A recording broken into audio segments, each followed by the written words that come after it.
I'm Todd Batty, Creative Director on SSX. I'm Jeff Coates, Environment Art Director for SSX. This is part 1 of the SSX Massive World video series. So starting with an interface inspired by Google Earth, there are 9 major regions around the world to select from. Within each one of those regions, there's multiple mountains, and on each one of those mountains, there's multiple drop points. So we use NASA topographical data as the foundation for peaks in the game. We take that data and we run it through Mountain Man, which is proprietary software. And we got to a point early in development where we could literally type in the latitude and longitude coordinates of any mountain in the world, press a button, and Mountain Man would create a 3-dimensional model of that mountain in just under 28 seconds. So with that, let's just jump right into our first region, the Himalayas. So the Himalayas are really about 2 very distinct different styles. At the lower altitudes, it's all about the Great Wall of China. You're going to be able to jump over that, ride down it, grind along the edge of it. The statues, the prayer flags, all things that give that region a unique sort of look. At the higher altitude, though, the Himalayas is one of the most gnarly, epic regions in the world. The deadly descent is something we call thin air. So here, the terrain is much more craggy and rough, and it makes it really difficult to get down the mountain quickly. But that's something you're going to be trying to do before you run out of oxygen. So the Himalayas overall have these 2 amazingly contrasting styles that we think make it an incredibly rich experience.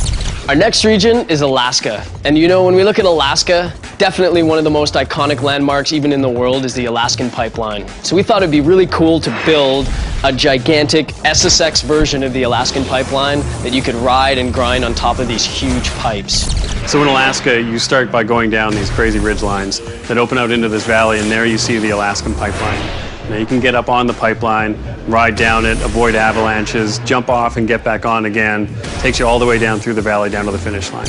So in Alaska, you're literally going to have snow crumbling underneath of your board, and every run poses huge risks of avalanches. Overall, I think Alaska provides an incredibly unique gameplay experience across the board.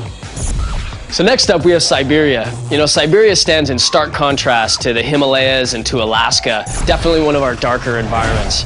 So Siberia is one of my favorite tracks from a visual standpoint. It's got a really oppressive, stormy feel to it. You'll be going down the mountain. When you come around the corner, you're going to come out into an abandoned nuclear plant. There's going to be lots of opportunities for big tricks, big air, all kinds of stuff. It's one of our widest maps. There are literally hundreds of different ways to get down the mountain. But we couldn't talk about Siberia without talking about ice, because that's what the deadly descent is in Siberia. And all of the maps and all of the tracks and all the mountains you're going to find in Siberia have very little snow. The ice definitely brings a completely unique wrinkle to the region of Siberia. So that wraps up part 1 of our Massive World video series. Keep an eye out for part 2, where we're going to go through Patagonia, Antarctica, and New Zealand. Thanks for watching. See you next time.